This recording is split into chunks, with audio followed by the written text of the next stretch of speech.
días. Panorama semanal, un poquito más cómodo ahora. Estamos los tres hoy. Y justamente el pasado jueves 31, Ricardo Nieves hizo uno de sus artículos, posiblemente el más completo que ha hecho Ricardo, sobre la notoriedad. En un mundo que sabemos donde la notoriedad y el like es la base de todo, nosotros queremos hacer hoy una especie de vuelo rasante sobre estos temas. Y ya que estamos más cómodos y un poquito más lejos, Domingo, Ricardo, vamos a hablar de ese tema, de ese temazo que existe. Ricardo, ¿qué te inspiró a hacer ese artículo del jueves 31 en el Listín Diario? Primero, como diría un influencer, en lo que a mí toca, gracias. Es el mundo de hoy. A mí me inspiró la construcción lingüística que hizo Domingo hace unos años ya, ¿verdad? El síndrome de la irrelevancia. Al final, el ser humano, ¿qué persigue el ser humano? Ser grande, ser gracioso, ser bonito, ser agradable, ser admitido. Pero en el trasfondo de eso, y eso lo sabes tú mejor que nosotros porque eres un experto en la conducta, lo que está enmascarando algo, Héctor. Y todos, uno más, otro menos, buscamos algún grado de mostrar nuestra apariencia como una forma de defendernos. Porque cuando el ser humano muestra su apariencia, su poder, su valentía, su vigor, no es más que una forma de sobrevivencia. Es una estrategia de sobrevivencia. La familia humana está de pie porque los primeros pobladores descubrieron, primero, que tenían que camuflarse para sobrevivir y segundo, que tenían que cooperar uno con otro. Por eso ser admitido en la tribu, en la comunidad, en el grupo, fue una epopeya para la raza humana, porque el otro, el externo, el de afuera, el alienígena, el hostis, de hostis, que quiere decir enemigo, quiere decir extranjero, hostis, de ahí viene la palabra hostal, porque aceptaba a los hostis, que eran los extranjeros, los que hospedaba. El hostil también es hostil, casi siempre es rechazado por el grupo de los primos, de los que son iguales o se parecen. Y es una condición muy biológica, muy antropológica.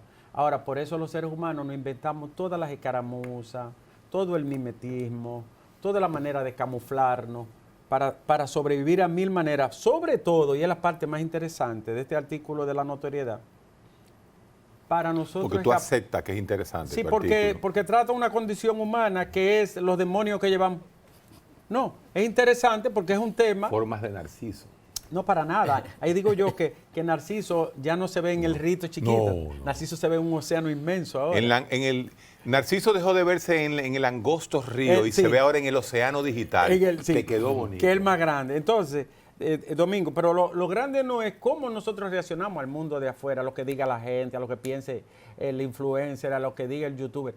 Son los demonios interiores, el problema de nosotros. Que ahí es que entra la angustia, la ansiedad, la codicia, incluso el odio, porque nos hemos dado cuenta que en esta nueva forma del paisaje siglo XXI, de la posmodernidad, el paisaje de la infoesfera, de ciberespacio, de como usted quiera llamarle, de la red, Héctor, ahí hay de todo. Siempre hubo de todo, pero nunca tan vertido, tan expuesto, tan exteriorizado para el mundo. Nunca habíamos visto tanta gente odiando, racista, manifestándose así. Mencionaste la palabra esfera. Esfera. Y justamente me voy a uno de los grandes que nosotros lo hablamos poco, Sloterdijk. Sloterdijk tiene un libro que se llama Peter Sloterdijk. Peter Sloterdijk. Y él habla del hombre instrumento. La notoriedad, el líder en la caverna empezó con aquel que no solo usó su cuerpo como arma. En el momento que el hombre extiende su puño a través del garrote, del palo, del fuego, se hace más notorio, se hace poder. La notoriedad implica poder. Claro. Y el poder es el mecanismo de defensa más importante al instinto de conservación. Te hago un paréntesis Yo ahí. soy fuerte. Te hago un paréntesis. ¿Tú sabes cómo yo empezaba el artículo y se lo quité? ¿Cómo? Digo, que privilegiar y excluir son los dos verbos maestros y la estrategia más antigua y primitiva, claro, de exaltar a uno y de degradar a otro al mismo tiempo. Lo único que le quité eso, no sé por qué, o se lo quitaron allá. El hecho es que eso que tú dices así, cuando el tipo fosforea y dice, yo soy Oh, el que soy esto. No solo está satisfaciendo el ego, está marcando. marcando la diferencia del poder.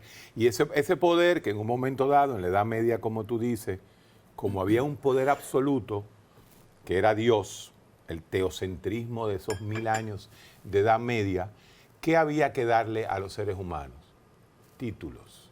Y ahí aparecieron todos esos títulos que se buscaban los reyes, los Príncipe, duques, conde, príncipes. vizconde, marqués, varones. Así es, requete varones, Sí. varón de esto, varón de lo otro, excelentísimo. Sí. Porque ese era el adorno que daba más poder y dar más poder. En ajedrez se dice que la mejor defensa es un buen ataque. Un buen ataque. Domingo, bienvenido. Mira, yo escuchándolo a ustedes, iba navegando detrás, mentalmente navegando detrás de los conceptos de ustedes. Porque ustedes lo están enfocando desde perspectiva muy válida y lógica. El poder, están enfocándolo desde la perspectiva de la validación necesaria. Pero si nos vamos a Yuval Harari, él explica que lo que ha permitido a la humanidad una evolución que la ha llevado hasta donde está ahora fue la cooperación. Simbiosis. La cooperación que en principio la impuso la necesidad de sobrevivencia. O sea, el hombre tuvo que unirse para protegerse de todas las amenazas con las que individualmente no podía cargar. Y fue desarrollando la necesidad de la aprobación, de que el otro lo aprobara, porque la cooperación tenía que darse sobre la base de la aceptación del otro.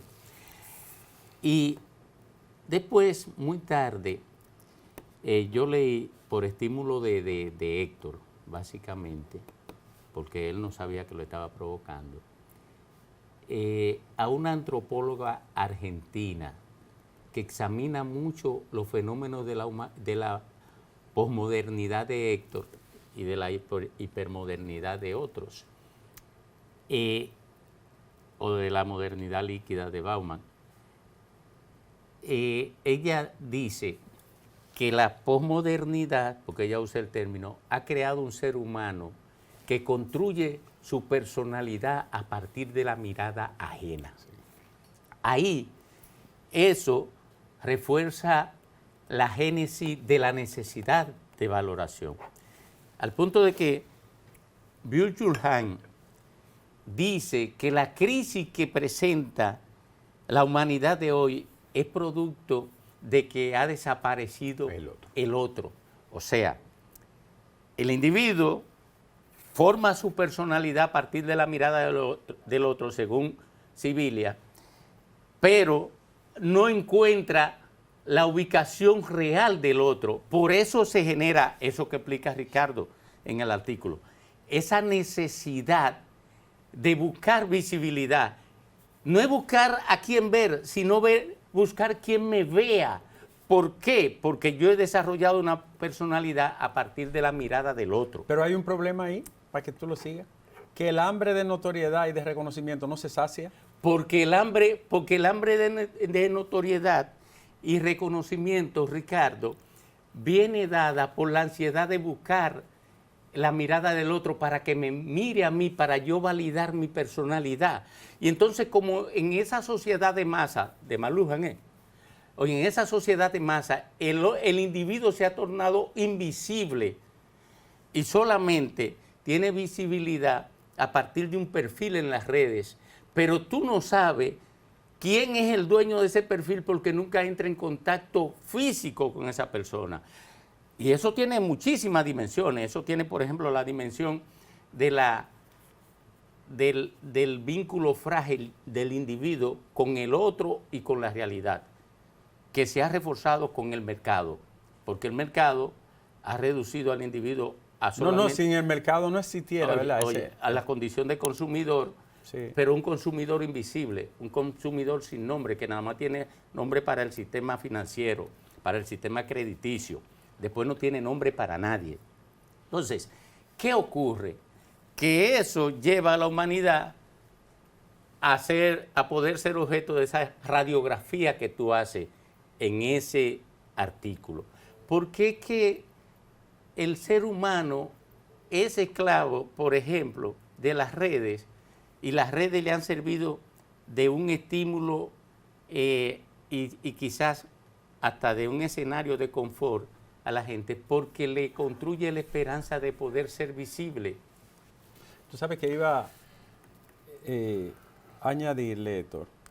Yo quiero mencionar algo. Porque bueno, para que no se te vaya. Porque yo te iba a decir sobre el tono dorado del ego, que la gente, cuando le abonan el ego, eso es un estado de exultante, ¿no?